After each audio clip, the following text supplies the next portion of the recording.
right. Well, thank you guys, everybody, for joining this morning on this chilly Saturday morning. If you don't know me already, my name is Marissa Blackburn, and I am the environmental educator at the Cape Fear River Watch. And this is my second Zoom seminar, first Saturday seminar that I'm hosting, but I'll be hosting them moving forward this year and in the future. So it's great to see you guys all this morning. I'm just going to start off with a couple reminders, a couple River Watch reminders and updates. So I hope that many of you are subscribed to our newsletter, e-newsletter. If you're not, please check us out and do that. You'll get all of our most recent updates that way. And we send those out bi-weekly, so every other week. You can also follow us on social media on Facebook and Instagram if you use those accounts, and keep an eye out there as well, because we share a lot of stuff, a lot of like breaking news items there as well. And coming up next Saturday is our second Saturday cleanup in February as part of the North Carolina Plastics Reduction Coalition Week of Action. And so the River Watch, we co-signed a letter to Governor Cooper encouraging him to use his executive power to create some regulations that would eliminate unnecessary single-use plastic waste in state agencies. And so next Saturday, we're going to be collecting plastic data while we're cleaning up and using that data to help encourage those policies to be enacted. So if you're interested in getting more information, again, e-newsletter or website, Facebook, social media, or you can email me as well, marissa@cfrw.us, and I can help connect you with the people that are doing those so that you can be involved. Well, I'm going to go ahead and turn it on over to Dr. Larry Cahoon, who's going to be introducing our speaker today. All right, thank you, Marissa, and welcome to everybody. I'm glad you're all here. This should be really good.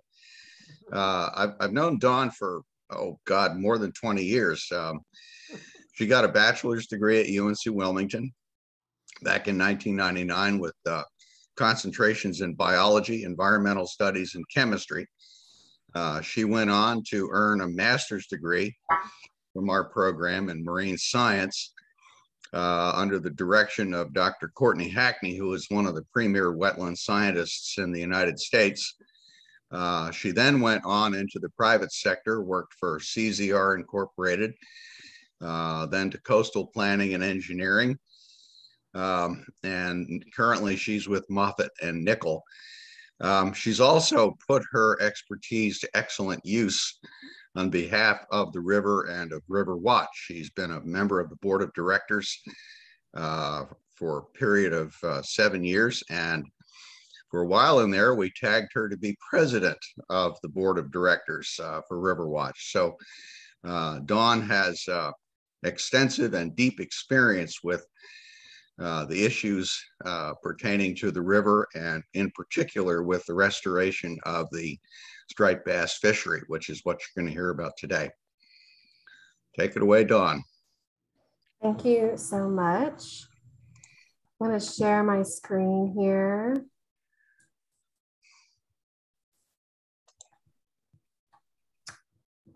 All right. So, well, thank you, Marissa and Dana and Larry and everyone who has taken time out of their Saturday morning to join. I really appreciate it. I was kind of watching some of the names pop in to see if who I can pull in for Q&A later. So I definitely see Mike Wicker from Fish and Wildlife and Howard from NOAA, and of course Dana was integrally involved in this project from start to finish. So I guess I wanted to throw out a couple of caveats. I mean, as Larry mentioned, my background is biology, ecology, and I have been working in the Cape Fear region for my entire career since grad school, including grad school. And I just want to put the caveat that I am not an engineer. I think that sometimes is a confusing factor, and certainly I have to deal with engineers on a daily basis, but I am unfortunately not one. And so if there are any specific design engineering questions, you know, I'll do my best to answer them. But yeah, I tried to keep this fairly high level, and I also had a really hard time Honestly, going through all of the amazing photographs and videos that we have of the construction of Lock and Dam 1, it was very unfortunate that, for the public, you really weren't able to visit the facility and see the construction, firsthand.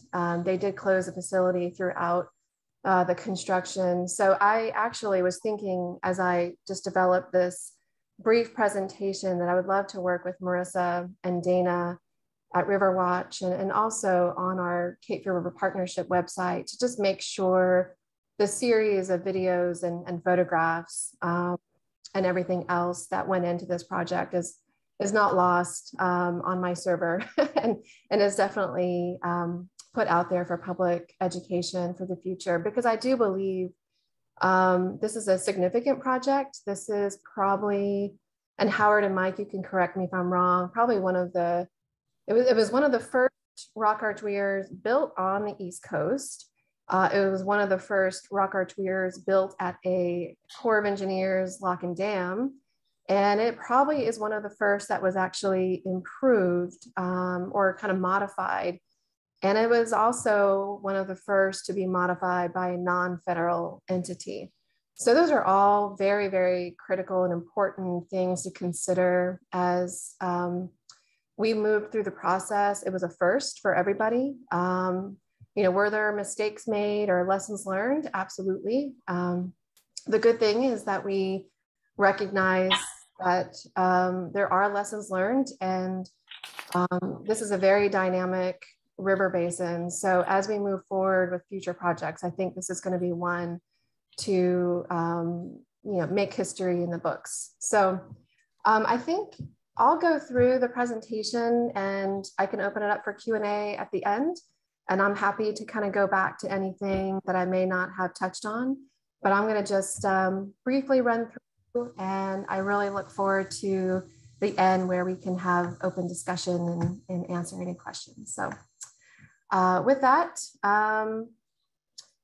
again, all of you are really, really familiar with the Cape Fear River Basin. So I'm just going to remind you, of course, that it is the largest river basin in North Carolina, and it is one of the only ones that does have a direct connection to the Atlantic Ocean, which is what makes it so significant from a fisheries standpoint, given you have 4 anadromous fish, 5 really, if you count both species of sturgeon, Atlantic and short nose. We also have river herring. We also have American eel, which are more diadromous, but we also have striped bass and American shad. So quite a lot of to consider it, and when you're thinking about it from a fisheries perspective. And of course, this is just a brief history lesson. I think, again, as most of you are highly educated on the Cape Fear, there are 3 locks and dams that were constructed in the early 1900s. Lock and Dam 1 is what we're focused on today, and that is the lower right-hand photo that you'll see. That is the photo taken after the rock arch weir was constructed in 2012. And the photo above that is actually a fairly old photo of Lock and Dam 2, and then Lock and Dam 3 above that. And those remain as they are, and still are dams and barriers in the river system. But of course, as we all realize, prior to the advent of dam construction, prior to 1913 or 1915, I believe, is when Lock and Dam 1 was built. That was the first one to be built. These fisheries, or these fish species, could cross the coastal plains to spawn in the riffle complex in the steeper gradient of the fall line where the coastal plain meets the Piedmont. Those rapids do provide critical spawning habitat for all those species that I identified earlier. And of course, now that we do have these dams, they have fragmented the Cape Fear severely, not just in the main stem, but we also have fragmentation in other smaller tributaries within the Cape Fear watershed. And there is some effort through organizations like American Rivers and the Southeast Aquatic Resources Partnership, the Nature Conservancy, Fish and Wildlife Service, DOT, and others, all working together to support barrier removal or some type of retrofit to allow fish passage. It is a very arduous and slow process, as any of those entities could probably tell you. There's so much that goes into it. Let's see. So this is just a snapshot of an older list of species with population potential and current estimates. As we all probably understand from, reading the news or just kind of keeping up with what's going on our coast, short-nosed and Atlantic sturgeon are endangered, and the Cape Fear River does serve as critical spawning habitat. That was a more recent designation for Atlantic sturgeon. American shad and striped bass and river herring are all federally managed species. If there are any questions related to those, I'll bet Mike can maybe answer those. But I do have to say, Lock and Dam 1, when it was first constructed, the rock arch weir, when it was designed and built by the Corps of Engineers, it was the original rock arch weir, which I'll get into here in a little bit. They based that off of what was understood at the time for these various species, swimming speeds, their body length.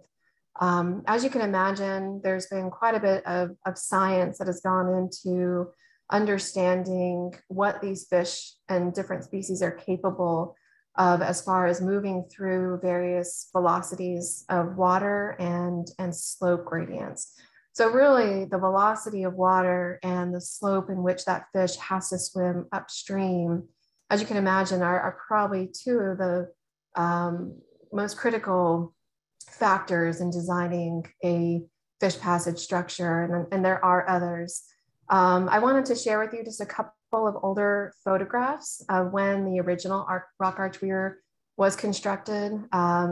The Corps of Engineers, I don't know if Frank Elberton is on. I don't see everybody that's here, but as always, I give Frank a huge shout out because as when he was at the Corps of Engineers leading the Lock and Dam 1 project, he led a group of stakeholders, some of which are on the call today, through, I don't even know the length of time it took for everyone to come to a consensus.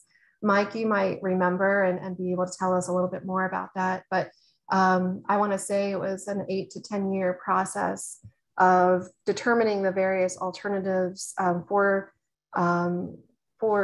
offsetting the impacts to sturgeon, which is what really triggered the need for fish passage. This was actually a mitigation project for the Corps of Engineers to construct per federal requirements when they constructed the Wilmington Harbor deepening project. And that's a whole nother conversation, but you guys may have heard some of the backstory on that project. And of course, the Corps of Engineers is getting into that project all over again to go to a deeper depth. So it'll be interesting to understand what we've learned from the fish passage and what we know now of fish populations as they have changed from those who are doing the work in the river and to what will be done in the future. So again, I think we're learning every day on all of this. So again, just going through some old photos of when this rock arch weir was first constructed back in 2011. I'm just going to go through a couple of series of photos. I'm not going to read the language here, but as you can imagine, there was quite a bit of rock material placed, all different sizes, to be able to just fill in the scour hole that was below the lock and dam, but also to create a framework, a base for the weir stones.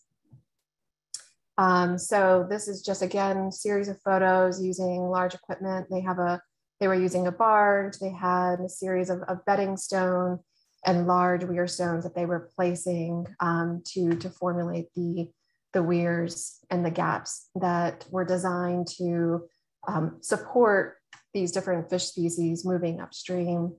And I want to say that, and I'm going to give him a shout out later, but Luther Adlin, who is recently retired from the Minnesota Department of Natural Resources, he is one of the most nationally recognized fish passage experts in our country, and has probably, you know, designed and constructed some of the as many fish passage structures that I'm aware of, but I'm sure there are others now, and he has been training others as well. So he was involved in the early design of this rock arch weir, and he was also involved in the design or the modification of Lock and Dam 1 as we have it today.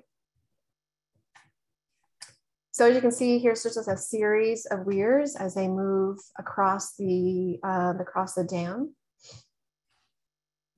So I wanted to show you all this because it was a difficult process for all of us to have seen what went into the construction of the original rock arch weir back in 2012 to what we now know today as to what we needed to do in order to actually deconstruct it. So as you can imagine, the amount of rock material that went into it and what went into deconstructing. So this is the finished product. This is actually an aerial photo that was taken by Alan Craddock. So again, another big shout out. I'm probably going to do this throughout the presentation, so just forgive me, but I just have to let you guys know that everything that you see today is not my own doing, but is from a group of people that are dedicated and committed to the Cape Fear, and Alan Craddock is certainly one of those. He takes the most amazing photographs and is willing to share them with anyone and everyone, and it really has been great to document what's going on in the Cape Fear. So thank you, Alan. And I believe a lot of you have seen this photo. It's a really great way to visually see how the original rock arch weir was constructed and designed. So I'm just gonna sit here for just a moment. Well, I'll move to the next one because that's probably a little bit more interesting. But there's a big gap here from 2012 to what you see here, which is probably a conceptual design that was brought out in about 2018, I believe. This again is a conceptual design constructed by or developed by Luther Adlin, and also with the support and technical engineering prowess of Tetra Tech, which is the firm that was brought in originally by the Corps of Engineers to support the original rock arch weir. During the time frame between 2012 and 2018, the series of organizations that worked in the Cape Fear to evaluate and monitor fish passage was very, very significant. There is such a collaboration between federal, state, local, academic, nonprofit. The list is so long, and there's so much fish passage analysis and data and studies that have been done that, to be honest, I decided that I really couldn't cover it well enough in just 1 or 2 slides, that I decided to leave it out. But the bottom line is that the original rock arch weir that was constructed by the Corps in 2012, they had a success rate of 80% for those species, sturgeon, striped bass, American shad, river herring, to be able to pass upstream through the rock arch weir. It was determined over a period of years that the monitoring was done by state and local and academic resource agencies, that the 80% wasn't being met, and not by a long shot. So it was determined over time that there was modifications that needed to be made in order to support getting these fish species and these populations back up to where we want them to be or where they need to be. So it was determined through multiple efforts to seek out funding for improvements.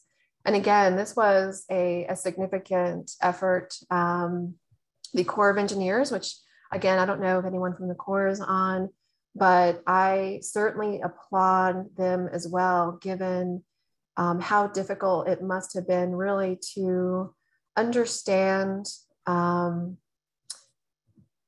the significance of the ask that we were making to the Corps to be able to modify their structure. They built it with the detail necessary that the Corps typically puts into their projects. It was a very, very expensive project originally constructed. And so for us to come in and ask to modify it was a very significant ask, and we knew that going in. So, but I think that we had the data to support the folks that were integral and critical to the understanding of fish passage populations. Certainly hats off to, again, Mike Wicker for his leadership, working with the Wildlife Resources Commission, the North Carolina Division of Marine Fisheries through their staff and dedicated resources. Fred Scharf with UNCW, who has, really raised to the task of being the one and only in the Cape Fear that are able to handle and tag and track sturgeon. And I would highly recommend reaching out to Fred in the future, possibly maybe after this summer or fall, to get a better understanding from his data as to what is the population of sturgeon in the Cape Fear, which is actually surprisingly a lot more than I ever realized. And also, how have sturgeon been able to migrate through the new rock arch weir? So I'll get into that a little bit more later. But again, just if Marissa, if you're writing anything down, Fred Scharf for the future would be a highly recommended presentation that I think would be of interest. So again, as I mentioned, Cape River Watch reached out and worked with Tetra Tech and Dial Cordy and Associates, a local environmental consulting firm, and worked directly with Dr. Luther Adlin to identify and develop an upgraded modification to Lock and Dam 1 to produce basically more favorable hydraulic conditions for fish migration. I mentioned before that water velocity and slope is two of the most critical factors when thinking about how fish move against the current, move upstream. Again, there's a lot of other factors that go into that, but this modified design, as you see here, is really focused on how best to reduce flow velocities, creating wider gaps between the weir stones, but also creating larger and deeper pools to allow for resting spaces for these fish as they move upstream against the current. So this upgraded modification does allow for 3 fish passageways and are located on the left-hand side or the left bank, right bank, and the center. These provide kind of a sequence of pools, 4 and 5 feet, connected by a staggered arrangement of 5.5 feet wide gaps. And the staggered arrangement, again, is to really allow that water to slow down that velocity of water as it's moving downstream through the rock pathways. So again, just the larger and deeper pools, it does provide sort of a more gradual and uniform loss of energy along the passageways, and again, reducing the water surface elevation, trying to get to that slope of 3%, which has really been the desired slope all along. And it does have a diversity of slopes along it. So again, just really trying to create a more focused areas for those fish to be able to move upstream. And as you'll notice too, at the top of the screen, there are 3 notches, which I will explain a little bit later. So there were 3 design rationales, core rationales that went into what we call nature-like fish passageways. Again, they do need to be able to pass a full suite of species. You know, when you're thinking about all of the anadromous species that we do have in the Cape Fear, and we also need to consider other species too that are not anadromous, such as catfish that do migrate within the system. And there are a multitude of other fish species. And I am not a fisheries biologist, so I would look to others to really kind of talk about those other species. But for this project in particular, we were focused more on striped bass, American shad, and sturgeon. So as you can imagine, American shad are the smaller of those three, with the two species of sturgeon, short nose, being the smaller, and Atlantic sturgeon getting anywhere from 6 to 7 to 8 feet long. So you're talking about quite a bit of physical, morphological changes between those species and what their needs are as far as burst speeds and you know, ability to be able to move up these steep slopes. One of the other critical and most difficult things I saw over not just the design, but also the construction of this was the fishways needed to be passable over the range of seasonal flow conditions. As many of you realize that we are at the bottom of the estuary. As I mentioned earlier on, you know, we're talking about a 9,000 square mile watershed. That's a lot of land and for water to move down. So as you can imagine, the water levels at Lock and Dam 1 are based on weather conditions up in the Piedmont. They are based on releases from Jordan Lake. It's quite an amazing natural feat of understanding water changes at the locks and dams. And if you have not, I would highly recommend looking at the USGS gauges at the locks and dams. There's one at Lock and Dam 1 and there's one at Lock and Dam 3. And they're just really amazing to see over time, especially as storms come into the system, what does affect water levels and what does not affect water levels.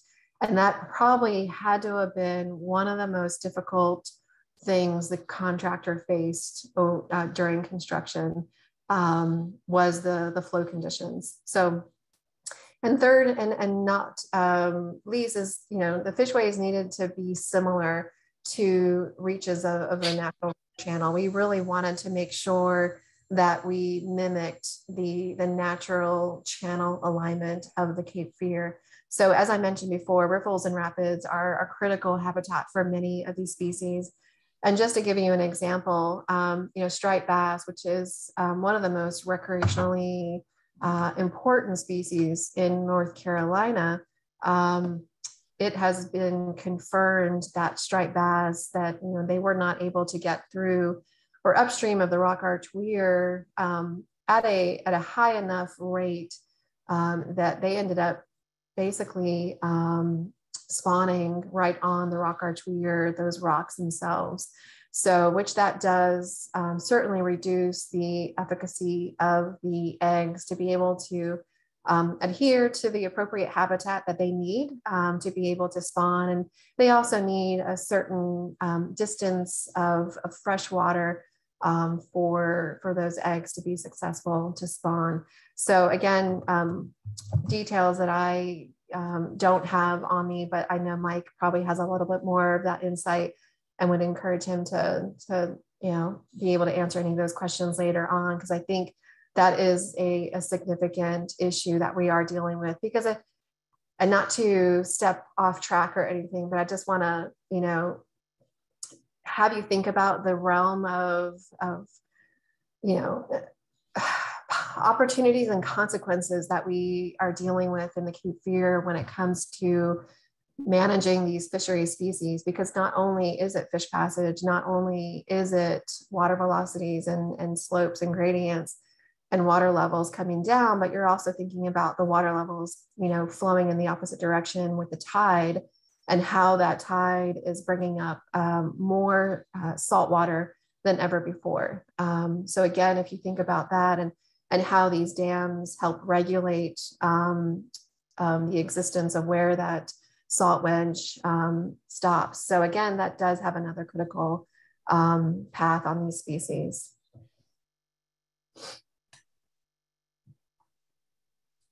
So I'm not going to get into the project timeline, but I pulled this up here just to give you a rough idea of sort of, you know, from 2018 all the way to what we are in now, 2022, I would say is what it has taken. And actually probably even earlier than that, if you want to consider all of the monitoring that went in to help us identify that a modification was needed in the first place.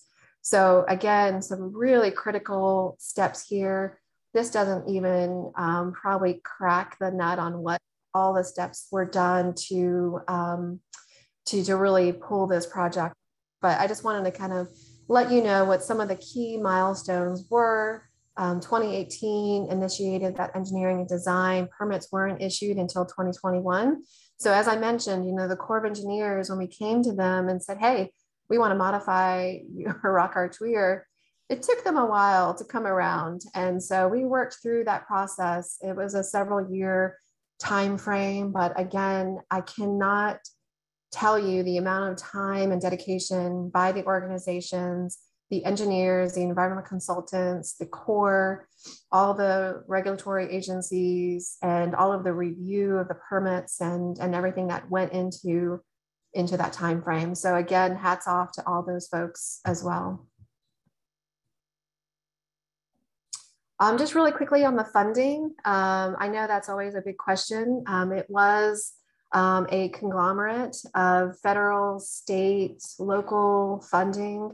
I can get into why we have such a diverse funding stream, and I know Dana probably may or may not want to, but again, it was amazing to pull this off. And again, Cape Fear Watch took this on. So as a small nonprofit grassroots, this was a first for such a large scale project. And I am constantly impressed by those at Cape Fear Watch, including Kent Burdett, Frank Galberton, previous executive director. But also, I just have to, you know, give a shout out to Dana, because I have to say she kept me sane throughout this project, and how she kept everything organized on her end with grants administration, I will never understand. And that is not my niche. So thank you, Dana. You deserve all the shout outs in the world for what you all did. But these are just some of the tasks that were funded by these funds. The North Carolina Division of Marine Fisheries, I do have to say, that was actually a grant by the Coastal Recreational Fishing License Fund. So big thanks to that board that did grant that fund, and DMF, Chris Stewart, who has been supporting this project as our project liaison. National Fish and Wildlife Foundation provided funds, the North Carolina State Port Authority. I have to probably give a big thanks to Fritz Rohde and others who you know, worked with the port on making those funds happen. And of course, I know, Mike, I've said your name more than you probably want me to, but Fish and Wildlife Service is probably one of, again, the biggest supporters, not just from a funding level, but also encouragement, technical guidance, overall support, and just really always being there. Mike has just been a great asset to everyone in the Cape Fear. So again, really appreciate it. And of course, just wanted to put a note here that the contractors' cost for doing the project, this is actually, I think, a number that's not totally accurate. I think it's more now, about 1.1. So just wanted to give you a little bit of understanding of the background of the funding that went into this project.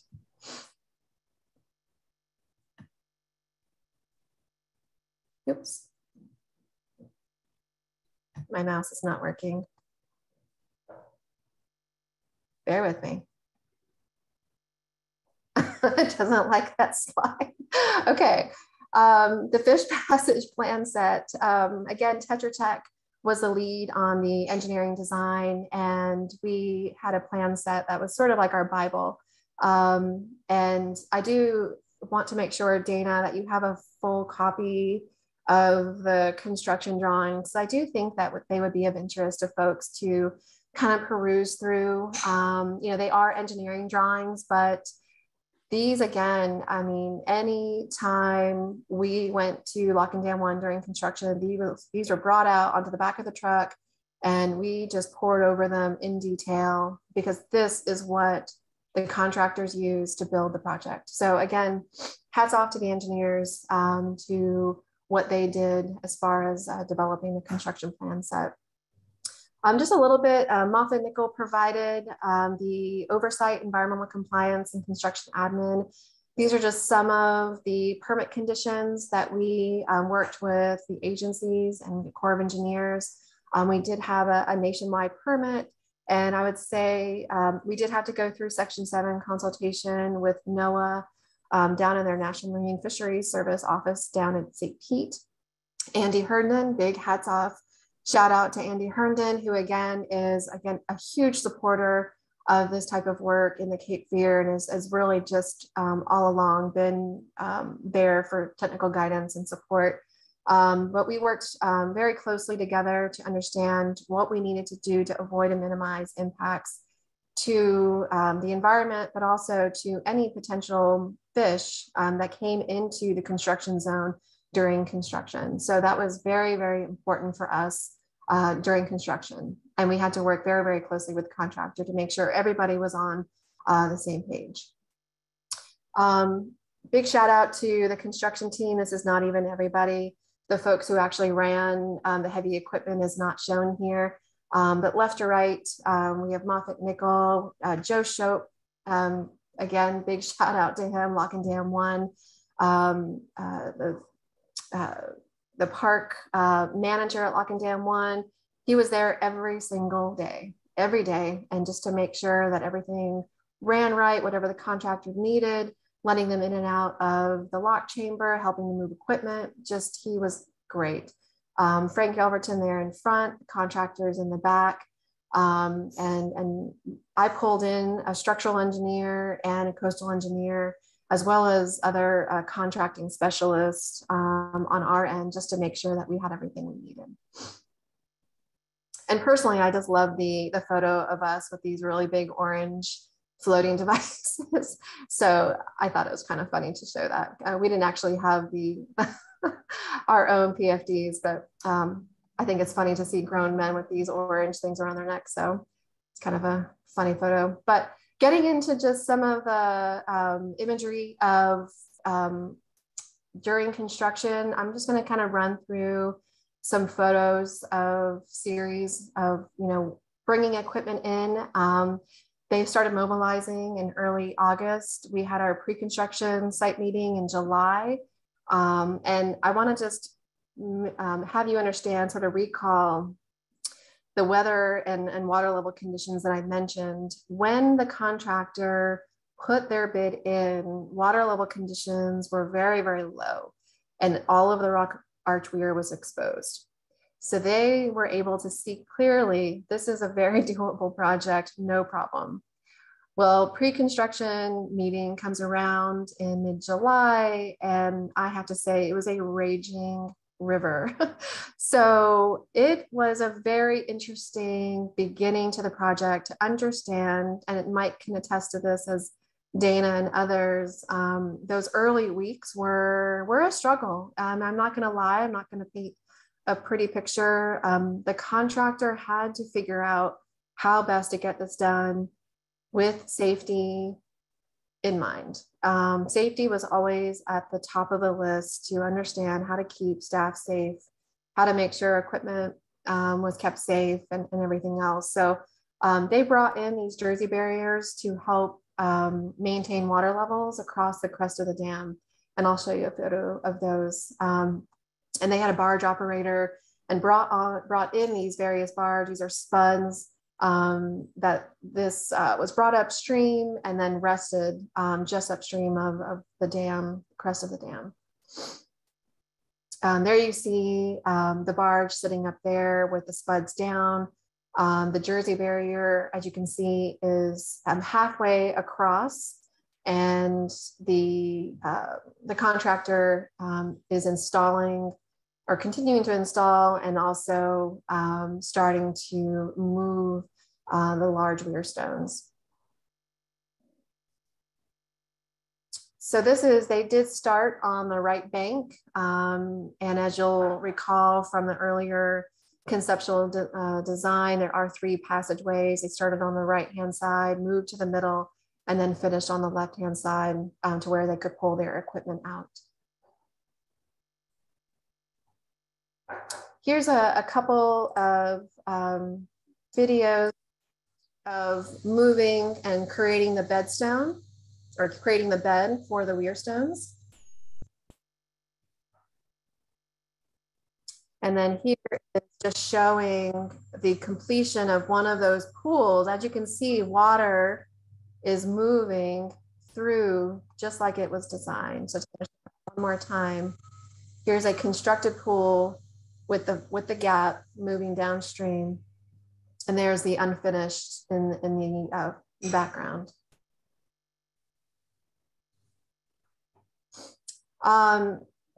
Sometime in the middle of August, they realized that the 2 smaller excavators that they had were not large enough to handle the weir stones. The weir stones were believed to be between about 3.5 to 6.5 tons each. However, they are fairly irregular in shape, and the weight of these stones and the irregularities did cause some mechanical issues with the excavators they had on site. So they brought in this Hyundai, which it's very hard to see how large this excavator is, but I believe it's one of the largest that you could possibly get on site. And as you can see by that door swinging open and sort of the scratch marks on the back, they had a difficult time getting it on site. That was a day in which I believe we all may have had a heart attack, but they did it and they were successful. And the excavator really helped support moving rocks more efficiently. As you can see, they had used the bucket to move these large weir stones and create almost sort of these berms in between the passageways to then use and pick and choose which ones they needed to create those pools. Again, here is just a close shot of how large those weir stones are with the excavator. And he is sitting on the bed of stone.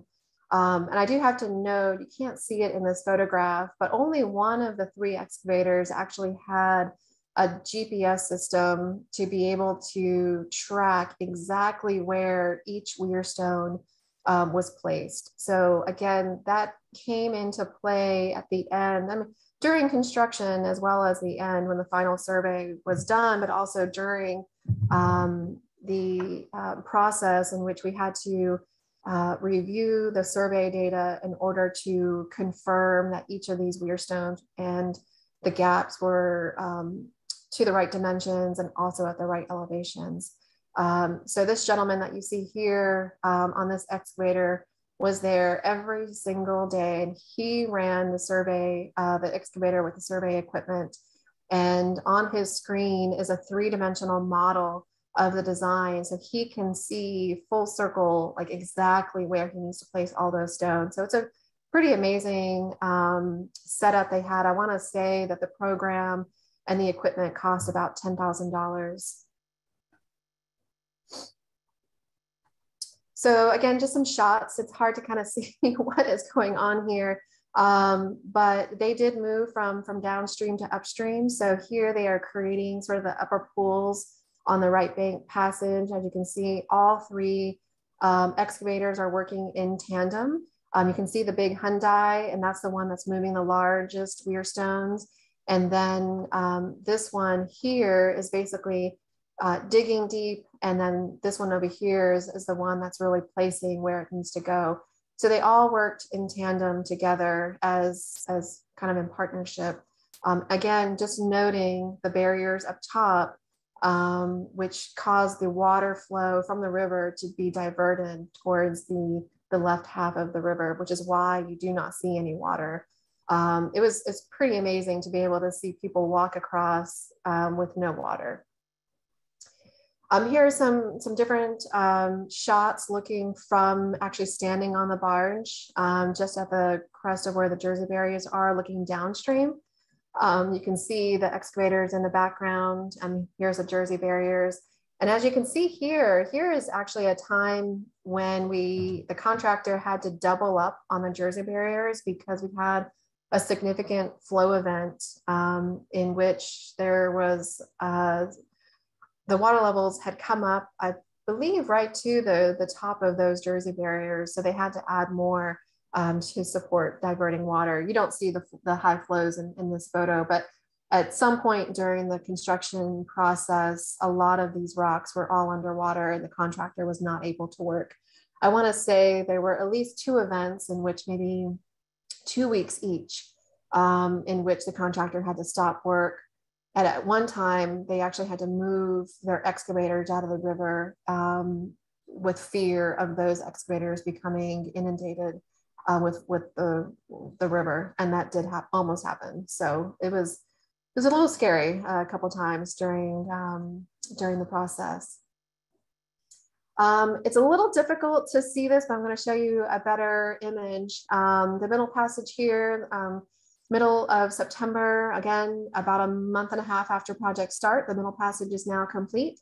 And as you can see here on the left-hand side, they've moved the Jersey barriers to the far side of the river. And now the near side towards the esplanade and the lock chamber is now open and free. And you can actually see at the bottom of this photo, completed pools in the passageway that's along the right bank.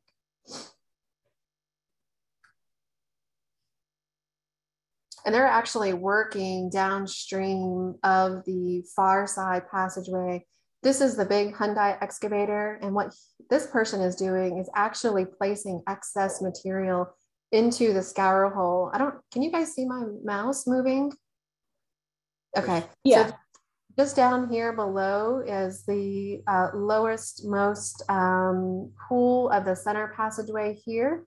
And this is actually still an existing scour hole. As you can imagine, the scour hole prior to the original rock arch weir, was in the 40 to 50 foot depth range. And the Corps of Engineers, only had so much money to be able to fill in that scour hole. But there's still an existing 25 foot, maybe even 30 foot deep hole here. They are literally on the precipice of that hole.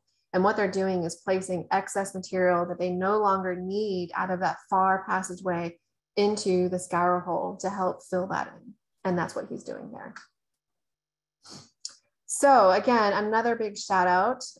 You guys are probably tired of me saying this, but Patrick, again, I don't know if Patrick's on the phone, but Patrick, thankfully, is brilliant at flying a drone and was able to get some really great shots of the rock arch weir during construction or the modification. This is actually taken right after, I think, this photo. So this is September 14th, so just 2 weeks later. He collected, I believe, one of the first drone imagery shots. But we're calling this an orthomosaic because this was pieced together of various imagery. And as you can see, the passageway here is complete, as we saw in the photo. Here's the middle passage complete. And here is the far bank one. And these guys, again, are trying to excavate out all of this material. And this is where that big Hyundai was sitting and putting in the excess material into the scour hole, which is pretty much right about here. And of course, here's the barge, and then here's the Jersey barriers up here. And here is free-flowing river flow coming down. And you can almost kind of see the passageway as it meanders through. And of course, as you can see, this is a little bit more higher velocity flows on this day. And you can see it flowing through some of the minor gaps. Here is another orthomosaic collected by Patrick just a few weeks later in October. As you can see, they've made quite a bit of progress on that far bank. This bank, or this passageway, was actually designed to be much lower as far as elevation and longer, given that it would allow for more range of passage over various water level conditions. So again, just kind of depending on where those fish choose to go, there's a variety of options here. So this is a great shot to be able to see the completed pools and the gaps from an aerial view. Again, the Jersey barriers are diverting water, so which is why you see all of the rocks exposed on this side.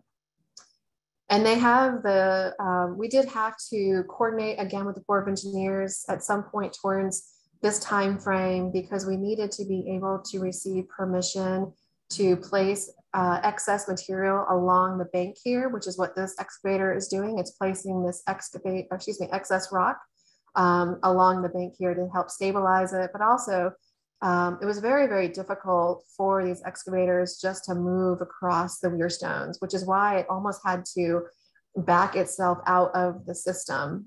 So it wasn't really able to pick up weir stones or rock material here and then move it all the way down here to the scour hole. It was clearly impossible just from a logistical standpoint. So we had to make do with the best that we could do. And the Corps was absolutely fine with placing that excess material along that bank. So that bank is not going anywhere, regardless of what category hurricane comes through. It's very stabilized. So onto the notches. There were 3 notches that were also designed, if you remember from the conceptual plan that I showed you earlier on. Each notch is associated with each of the flow channels. They're about 2 feet high by 5.5 feet wide. Excuse me. And you can see here's the design of the notch. And here's actually one of the completed notches.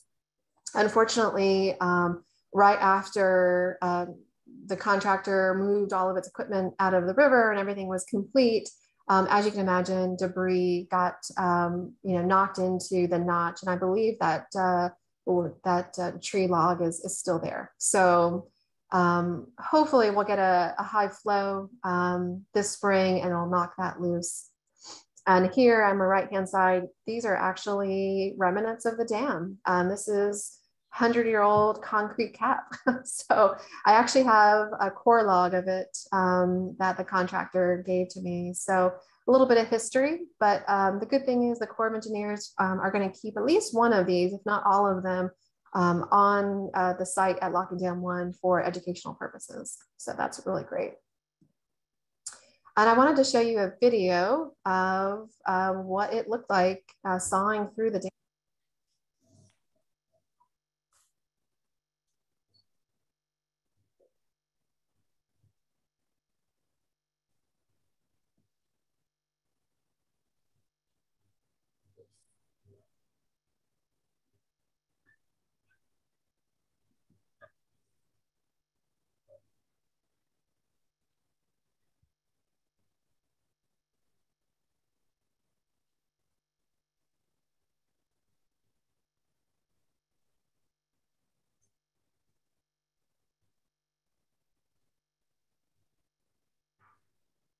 And I do want to note, this is the contractor, Seacoast Concrete Cutting. They were an amazing team, rock solid guys who sort of put their life out there on the limb to get out there on the dam. But they used a wire saw with metal wire coated in diamonds. So it was a really interesting process to learn about. And if you go to their website, which I put up here, they have a really amazing drone footage of the project of Locking Dam 1. So highly recommend going to that. And if we have time at the end, I can go back and we can pull it up, but very, very cool. All right, so early November, again, about 4 months into the project, they are completing the upper pools. So again, they had to leave themselves some room to be able to back themselves out of the project area. As you can see here, all the Jersey barriers have been removed, the notches are done. They are creating those final pools just below the crest of the dam. As you can see, the water levels are a little bit higher here.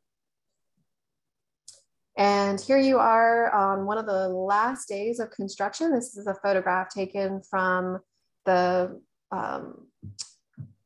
upper on the hill at the picnic tables, just of the last excavator coming out of the river. There's the barge with the last excavator coming out, and there's the finished product.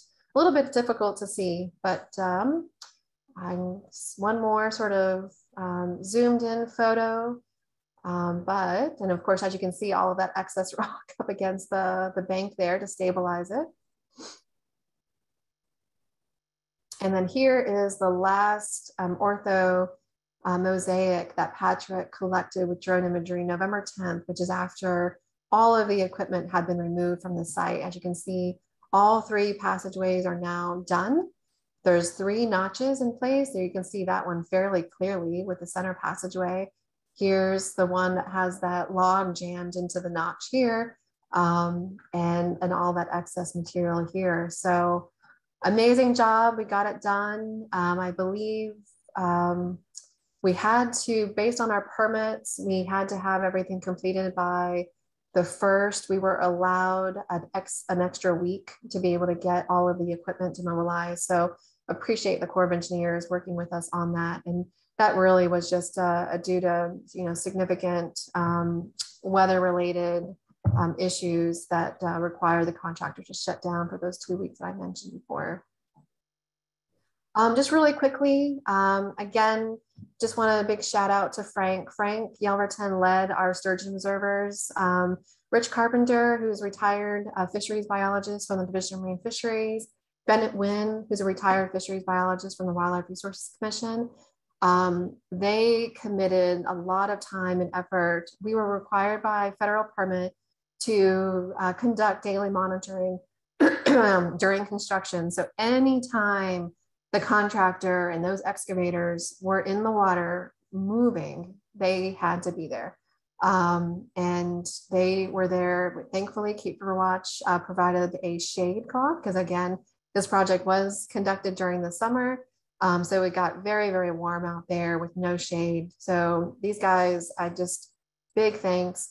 Not only did they keep their eyes peeled for any potential sturgeon, but they also were sort of our eyes and ears on the ground on a daily basis. And just the amount of texting and emailing and daily reporting and photographs that they documented was amazing. So just really appreciate their support. There was one weekend in that they had to work, contractor worked on a weekend, and that was the time that Bennett Wynn was able to observe 2 sturgeon, possibly the same sturgeon, jumping downstream of Lock and Dam 1 in the bend. It was far enough away that the contractors did not have to stop work. And on another occasion, completely separate occasion, both Frank and the contractor were talking, and the contractor happened to glance across Frank's shoulder and saw a sturgeon jumping just on the downstream portion of the Lock and Dam 1 lock chamber. So they were around, and we were very, very careful and documented and provided that information to the agencies. I do want to note, again, I mentioned earlier, Fred Scharf with UNCW, he conducted several sampling events with his students during the construction process to help tag and or track tagged sturgeon. He did not find any near Lock and Dam 1 during his sampling. He had 5 Atlantic sturgeon adults, which it's the adults that you would anticipate being the ones to make that fall run upstream, not necessarily the juvenile or subadult. But on a recent call with fishery agencies, Fred Scharf mentioned that they had tagged 200 subadult Atlantic sturgeon in the lower Cape Fear estuary. So I just want to note that I don't know if that's ever necessarily been documented before. So Fred had indicated that these are likely river resident fish. These are not fish that are migrating from the ocean. These are fish that were spawned in the Cape Fear system and are using the lower estuary as foraging and primary nursery ground. So again, this is evidence of reproduction occurring in the Cape Fear, whether it's happening in the Cape Fear River main stem or the Black River or the Northeast Cape Fear, it's happening. So very, very exciting. Fish passage monitoring, I know that's always a big question. It will be happening in spring of 2022. It probably will be happening for a lot longer as well. There's several organizations, as I may have mentioned earlier, one in particular that's doing some really interesting work, Clemson University, Troy Farmer and Aaron Bunch with Clemson. They received funding from the Corps back in 2019, I believe, to initiate a fine scale array at Lock and Dam 1. And this was to mimic or duplicate the work that NC State had done, but even more so to understand fish passage at a much more finer level. So they have some results from their 2021 monitoring that I'm not going to share with you. I would rather have them share it. And I think that would be another great future Saturday seminar, maybe in conjunction with Fred Scharf. And perhaps that could happen this fall when we kind of more understand what the results look like post-construction of these improvements. But in addition, Division of Marine Fisheries, UNCW, and Clemson are all working together to replicate receiver arrays throughout the Cape River system, including above and below all 3 locks and dams. But you also have an array at the mouth of the Cape River that DMF is monitoring. And I just want to note too that you have to consider, these fish are migratory in nature, anadromous, meaning that they spend their adult life out in open ocean, and they're spawning or subadult, and also their natal spawning grounds is freshwater river systems. So we anticipate being able to try to understand through this data collection how and when these fish are coming into the river system, and perhaps even understanding how they're using the offshore Cape Shoal system to find the mouth of the Cape Fear and to utilize that for migration. So again, frying pan shoals and all the shoal system offshore is definitely something to consider as a sort of a holistic understanding of how these species move from one system to another. In addition, Wildlife Resources Commission, they are doing some really interesting eDNA water collections to be able to capture the DNA of these species in a water sample. So that is beyond my understanding. Again, it's a really innovative, great work going on. And I also want to put another shout out to the Nature Conservancy, Julie DeMeester, Will Spoon, and that group working with the Corps of Engineers, Ashley Hatchell, and others through the Sustainable Rivers program. They are doing some amazing work to understand what it would take to produce ecological flows in the Cape Fear through kind of modeling releases from Jordan Lake to be able to support passage during those critical times in which fish are moving upstream, to be able to reduce the impacts of these barriers to those species moving upstream. So I'm just going to really touch base. I know there's always a big question of like, what are the next steps after Lock and Dam 1? Well, Lock and Dams 2 and 3, it's been an ongoing project for many, many, many years. And it's come and go in priority and importance, and understanding the complications and significance of these projects is sometimes blows my mind. But I know that at least from a very short time frame window, that the next steps are meeting with the Corps of Engineers and SAD, which is the South Atlantic District, to understand what are the feasible options of fish passage at Lock and Dams 2 and 3. As you can imagine, there's quite a bit of stakeholders and interest in understanding what the uses are at Lock and Dams 2 and 3. There's been several, at the state level and the federal level, to really understand what the intent and interest and authorities are at those locks and dams to be, from a past tense, from a commerce standpoint, navigation, to a future standpoint, water supply, recreation, and also just ecological restoration. So we've been working with Bladen County over the last couple of years to kind of evaluate what some of the feasible alternatives are at Lock and Dams 2 and 3. And thankfully, Lock and Dam 1, with the completion of Lock and Dam 1, and also understanding what the post-construction fish passage monitoring tells us in the modified design, is really going to help inform the design at Lock and Dams 2 and 3 if fish passage or rock arch weir is the desired preferred alternative. So there's quite a bit of conversation that needs to happen between Bladen County, the Corps of Engineers, which is the owner of the locks and dams, but also with all the stakeholders and agencies to understand, where we are to date, what have we learned, where do we want to go, what have we learned over this time frame, and even thinking about what's been done across the country in other regions, and can we learn from those projects. So just in the year 2022, my goal would be to have these coordination meetings, kind of reinitiate those with the agencies. This one that you see in the photo was 2018 in Elizabethtown. And we need to kind of reinitiate, bringing us all back together to kind of understand the science that's been collected to date, and what we've learned and how we can use that moving forward. But my goal in 2022 is to be able to submit a package to the Corps for a preferred alternative for them to kind of provide feedback on. And the reason I say that, let's see if that's the next slide.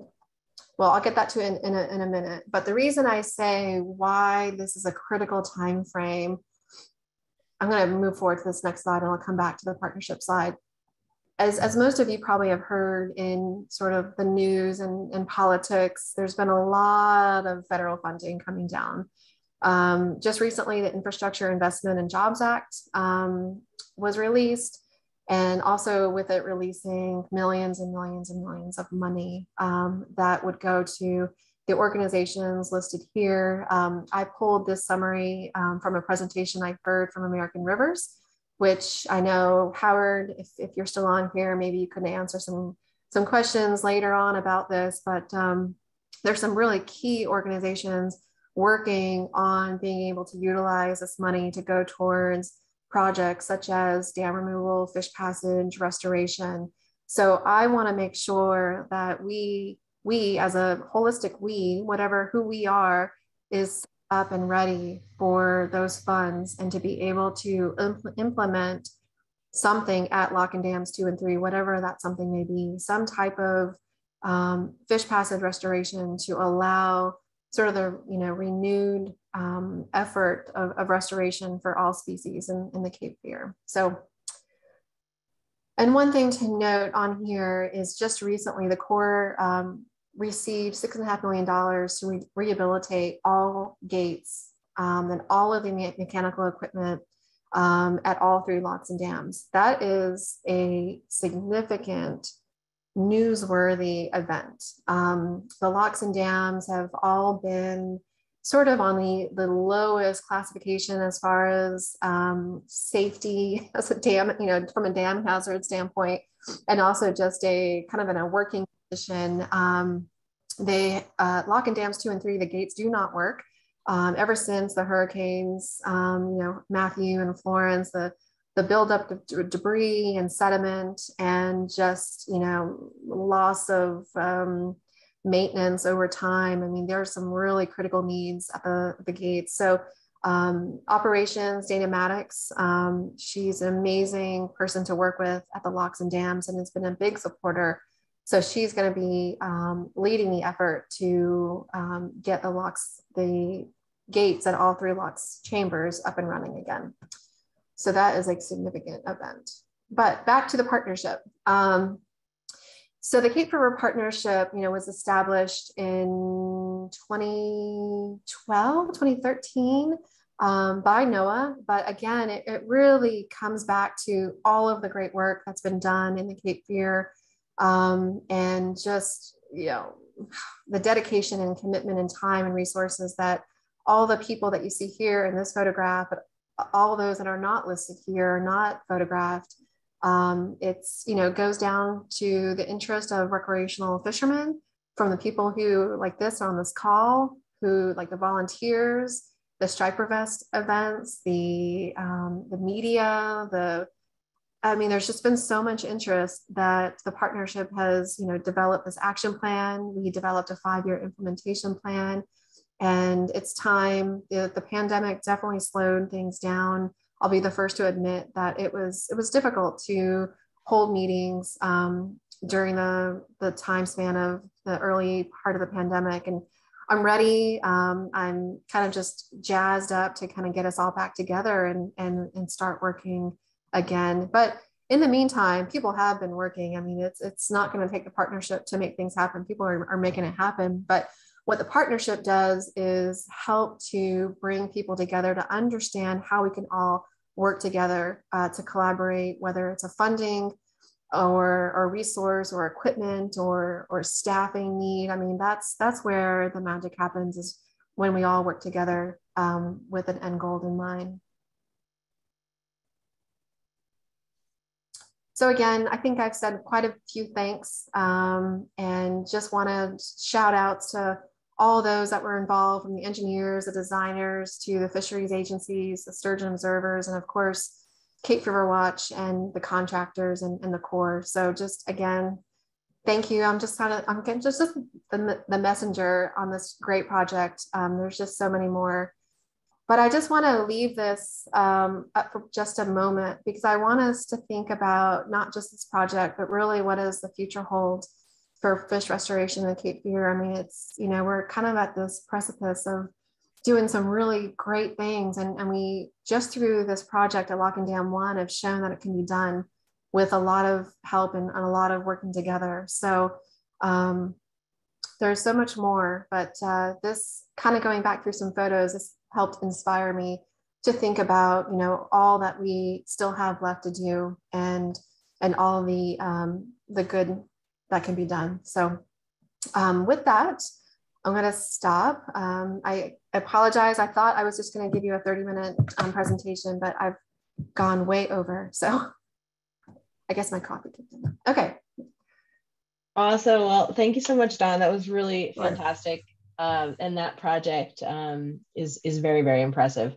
We did have just like 1 or 2 questions pop up in the chat during the talk, so I wanted to cover those. And then I see a couple folks are raising their hands, so we'll just go one at a time to get those questions.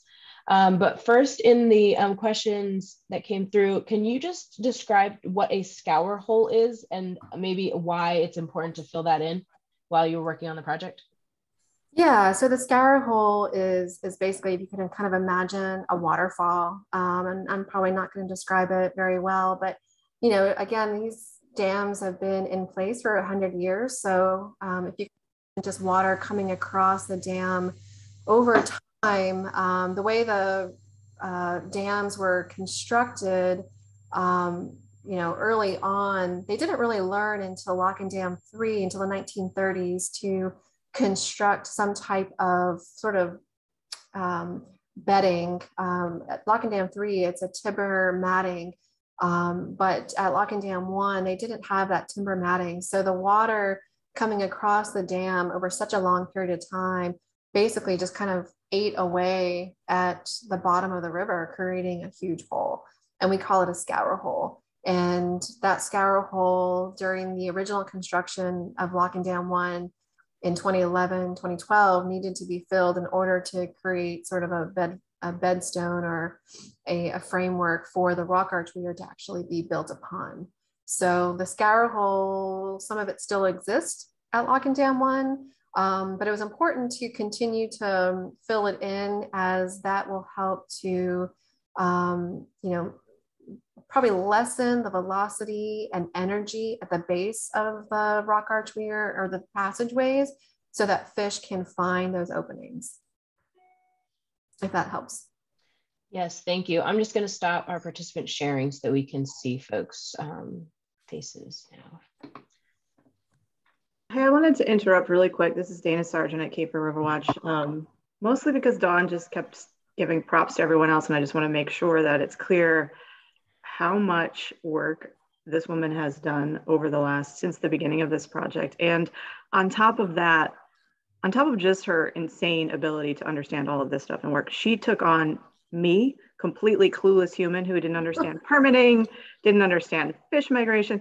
I showed up and I was like, what is a permit, Dawn? And she was so patient and helped me through all of the things, And so, I mean, beyond the fact that we've been contracted with Moffatt and Nichol, and their engineering oversight and all of the work that they do is top notch. Dawn has just been, like she said, I kept her sane, she kept me sane. And so I just wanted to make sure that we are properly recognizing Dawn, even though she tried to recognize everyone else. That's all I have to say. Thank you. Thanks, Dana. Yes, thank you so much, Dawn. I see Frederick, your hand is up. Do you you can either unmute yourself now. Okay. Thank you so much for that interesting presentation. I guess I want to get a little more basic with you, and I have sort of three somewhat related questions. First of all, can you explain to us what the original purpose of this lock and dam was? And second of all, explain to us what the structure is there for now, what its current purpose is. And in all of this, did you actually consider, instead of reconstructing the structure, did you actually consider just removing it and taking it out? And finally, one more, is there any commercial traffic that still uses this, the lock there? All very, very good questions, and probably a history lesson that I'm not able to give, but the original intent and the original authorization for the locks and dams, which these are federal, this is a federally authorized project for the Corps of Engineers. This is, when I say federally authorized, that's a congressional act in which they authorize the U.S. Army Corps of Engineers to build the locks and dams. And actually, there's some really cool history that Dana Maddox had recently found, from like a newspaper article or something from like the 1930s or something that I would love to share with you guys at some point. But the original intent of the authorization for the Corps to build the 3 locks and dams was really primarily commerce, navigational commerce. As you can imagine, back in the day, the Port of Wilmington was a hub for port and shipping and goods coming down from the Piedmont out to the port, where the port originally was on the west side of the river on Eagles Island, and now is on the east side. But you had all the shipping traffic come down, utilizing the Cape Fear main stem as navigation from Fayetteville and other areas. So that was the primary intent, the lock chambers with the dams. And I'm sorry, I heard all your questions and I may forget some of them, but purpose today. Yeah, the purpose today. So the purpose today is there is no longer navigation. There is no more commercial navigation. I want to say the last commercial navigation vessel that went through the lock chambers, I want to say, was maybe the late 90s or maybe even later than that. I don't know, Mike, if you have recollection of that, or Larry as someone, but it's been quite a long time. The project is still authorized for the same intent. I can't get into the history of why the Corps of Engineers authorizes the way they do, but lock and dams 1, 2, and 3 is considered one project. They're not 3 separate federal projects, they're one project. So a couple of reasons why dam removal is not an option at lock and dam 1. One is, you would have had to have gotten or received congressional authorization to deauthorize all 3 locks and dams, which we haven't even figured out how to do that yet. And that is a goal, to figure that out. 2 is they put in, what was the cost of the original rock arch weir, Mike? 30 million, 20 million? 15 million.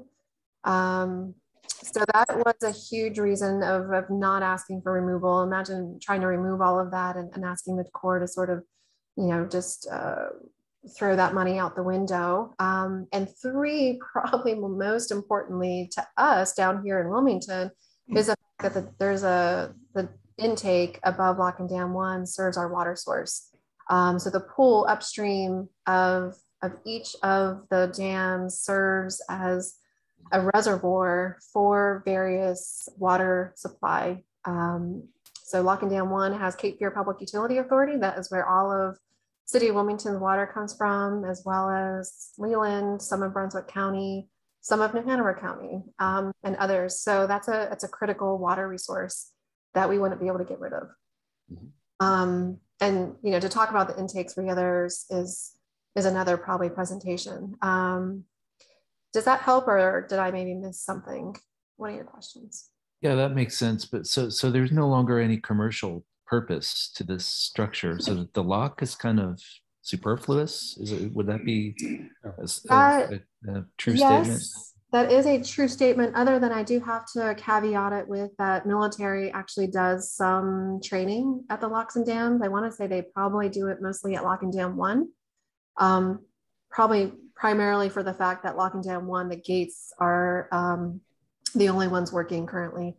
The other sidebar reasoning for wanting to upgrade or maintain the gates is actually the Corps of Engineers for quite a long time before the rock archway was built, is they actually used the gates for passing fish upstream. They weren't able to do it through a fish passage structure, but they were able to do it through the lock chamber. So they would keep the downstream gates open for a period of time.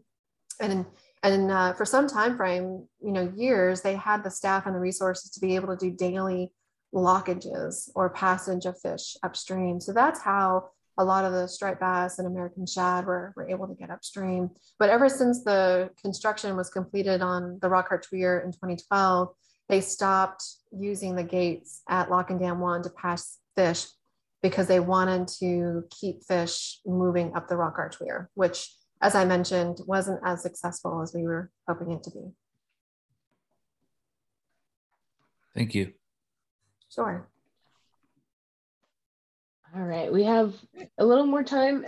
If anyone has other questions, you can drop them in the chat or unmute yourself if you'd like to ask any other questions. I had one quick question for you, Dawn. So you mentioned the future monitoring of the fisheries in the spring and this year. You mentioned an array system for monitoring. Can you just explain that a little bit, like how that monitoring works and the tagging? Yeah, so I can't get into all the details because it's over my head as far as the resolution of the receivers and the tags, but there are certain tags that are developed for certain size fish. So actually it was Frank and the Corps that actually began the tagging and tracking program with NC State and the state resource agencies back prior to, I want to say maybe it was 2007, possibly, is when they started the tracking system, the tracking program. But like actual individual tags were either surgically implanted into larger fish like striped bass and sturgeon, or they were put down the throat of like American shad, and that was done in certain timeframes and in certain locations. But in order to be able to pick up those tags, you actually had to install receivers in certain locations along the river to be able to pick up like a ping. So if you can imagine, I'm trying to think of like an analogy of where this is done elsewhere. I'm sure other people know this, but so as a fish, if there's a telemetry receiver set up on the banks of the Cape Fear and a fish moves past it, you've got sort of the receiver hanging down into the water. And as the fish moves past, it will ping and pick up that particular number of that tag and document it. So then when we go to download that data, you can then see what, like the timestamp of that fish.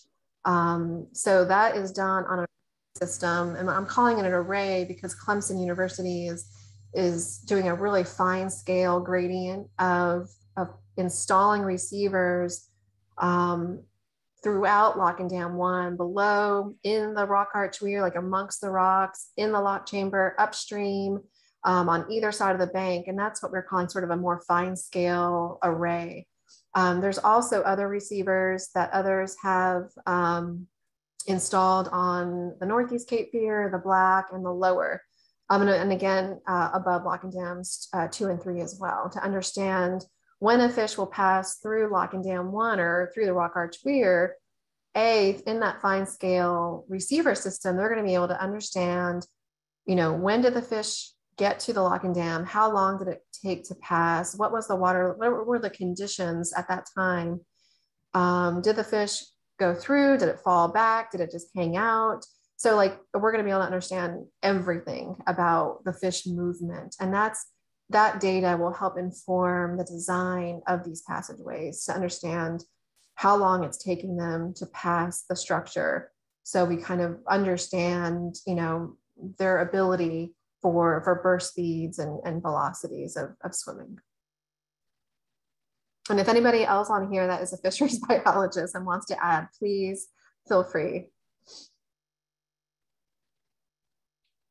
Hi, Roger. Yeah, Roger, I see your hand up. Don, hello, and thanks as always. Kudos on a great effort, and certainly takes more than a village in something like this, and Yes, all the work that you've done. I did have a question for you. You're looking at $6.5 million that the Corps is receiving, looking at the gates themselves, and it's kind of following on what Fred had mentioned. There's still the discussion, I assume, about the possible removal of dam number 2 at some point, and what might occur with that. And of course, you would want to have information before you, retrofit the gates, that you'd want to know what you're going to do with dams. So what's the kind of scenario, the planning, timing with those things? And I did have one other one too, that when you look at the modified rock arch rapid there actually is a slight difference in the design, and I want the plans myself if I could. That middle passage is actually somewhat different than the side passages, just based on looking at what the flow dynamics would be. And so I was curious if that was actually to make sure and have some variability for the species as well. Yes. Okay. I think you kind of already hit it on the nail there, that you do understand that the 3 passageways were designed to provide, variable conditions depending on the flow conditions. Again, that flow gradient, I think, is one of the most important velocities of flows. But let me get back to your first question about the $6.5 million the Corps received for upgrade and maintenance of those gates. That is just, regardless of what moves forward for fish passage at lock and dams 2 and 3, the Corps needed to do something about the gates. They are at a period of time in which the gates they're inoperable, they're unable to pass anything. If there was an emergency, they're not able to fully close them. They're not able to fully utilize the valves. The positive, and yes, when I first saw the $6.5 million line item recently, I was a little upset. I was like, you're kidding me. You're gonna invest more money into keeping up the locks and dams. But I did talk with Datamatics from operations, and they have to keep these updated and maintained. That's their authority.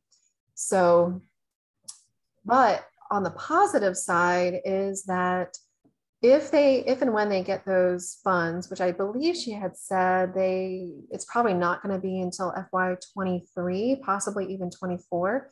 So it will be some time before those upgrades will be made, but that'll give us more time to figure out the feasibility of dam removal. And that is just a whole nother conversation about the complexity of, again, the congressional authorization on the locks and dams. Something I didn't mention is the Section 216 disposition study that the Corps of Engineers was authorized to do to start back in, was it 2018, 2019? And it is in draft form. It has been put out to the public in draft form. And the Corps of Engineers is not moving forward with it at this time. And I've not been given a clear reason other than it's not ready. But I can say for sure, based on a recent conversation I had with the Corps, is that dam removal is not an option in the disposition study. The goal of the disposition study is for the federal government to evaluate the disposal of federal property. That's what a Section 216 disposition study is. And I believe they do this for all federal property, regardless if it's a lock and dam or a building. But it's to understand how best to dispose, if they want to dispose, if they don't want to dispose, if they do, who would it go to? Who would take ownership of the locks and dams? And that's been a conversation going on for multiple years. And Roger, you know that, and others on this phone call does as well. And unfortunately, even after all this time, there's been no conclusion or confirmation of ownership. And it will be interesting to understand if the $6.5 million influx of funding to upgrade the gates to get them into working condition actually puts the locks and dams into a condition that the state would find more favorable to take on, because that was actually a sort of a legislation put out years ago that the state would be willing to take on the locks and dams if they were all in working order. And there were some other caveats in there as well that I don't recall, but so, is this a step in the direction that the state may take them on? I have not had any conversations with the state, unfortunately. I would like to. I encourage others to do so as well. Because again, as you mentioned, Roger, it takes a village. It takes, I hate to say the word pressure. I hate to use that word, but sometimes it's the pressure of the many that get folks thinking about what could be done. What are the options and opportunities? So Roger, I don't know does that help answer the question? Yeah. Shows the complexity of the issue, as a matter of fact, and yes, the discussion topic. So anyway, Thank you very much, Dawn. Excellent. Absolutely. All right, we'll just finish with one last question that popped up in the chat. So Dawn, is Lock and Dam 1 currently used by any like pleasure craft or recreational non-commercial fishermen? So all three locks and dams are heavily utilized by recreational fishermen. I mean, it's a great hotspot for American shad. I mean, they gather by, not the fishermen, but the fish gather in just large groups, and fish, it's a historical, significant recreational fishing location. The Wildlife Resources Commission has invested funds to put in platforms at each of the locks and dams. The park facilities at all three locks and dams are maintained to support recreational fishing. The boat ramps are maintained by Wildlife Resources Commission, I believe. And so there's a lot of interest by the county, each of the individual municipalities that are close or within the range of each of the locks and dams. That's a significant recreational asset for the Cape Fear River. So we don't want to lose that by any means. And just recently, actually, I think one of your last Saturday seminars, Pete Schumann from UNCW presented an economic study of evaluating recreational fishing, kind of like what are the investment opportunities and the of recreational fishermen to continue to fish in the Cape Fear River. What would it take? So that was a really interesting analysis done by Pete, and just actually have to thank, if Howard Schnabach is on from NOAA still, have to thank Howard for funding that study. and thank Pete for conducting that study with Cape River Watch. So it's yes, short answer is yes. Recreational fishing is critical. Wonderful. Well, we're going to end on that note.